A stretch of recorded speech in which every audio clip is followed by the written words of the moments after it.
People keep asking him if he's back. Yeah, I'm thinking he's back.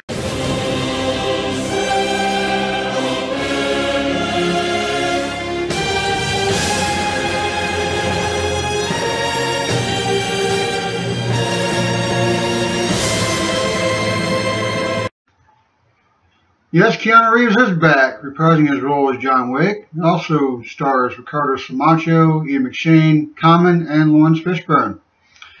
If you saw the first John Wick, surprisingly, it was good. I didn't think anybody predicted it would be as good and well received as it is. Then you're probably going to like John Wick 2. Pretty much the same thing. A lot of action, a lot of killing, a lot of headshots. Keanu Reeves kicks a lot of ass, kills a ton of people. I like this movie better in some ways than the first one. One, the motivation for why he does what he does is better. In the first film, if you saw it, then you know that he killed a bunch of people because somebody stole his car and killed his dog. I thought it was kind of weak motivation, but whatever. In this one, he's brought back in because he owes a debt to somebody who helped him get out the first time.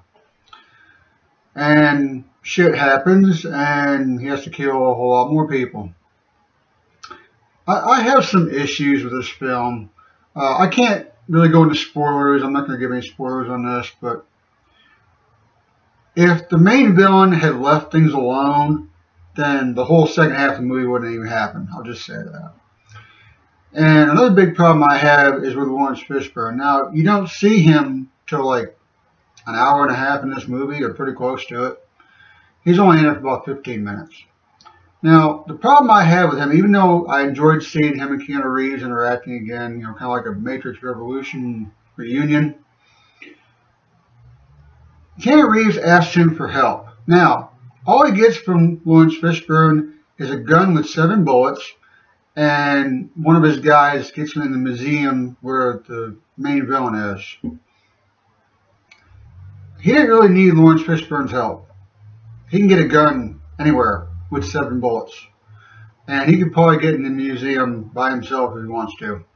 I mean, the first half of the movie, he got into a place where there's tons of guards and he shouldn't have got into it to begin with, but he did anyways. Basically, they just made a cameo for Lawrence Fishburne for no good reason. There just wasn't a real purpose behind it, is what I'm saying. But other than that, I mean, a lot of action, like I said. You know what to expect if you saw the first film. I will give John Wick 2 4 slow claps. It was good. It was fun. A lot of action. It was pretty well paced. Performances were pretty good, and I generally like the film. If you haven't seen it, you should go watch it. Even if you haven't seen the first John Wick, then you haven't missed a whole lot as far as the second movie. It dives into it at the very beginning, but it's an action film. If you like action, car chases, hand-to-hand combat, gunfights, then you'll like this movie, trust me. I hope you enjoyed this video, and I will see you shortly. Well, bye.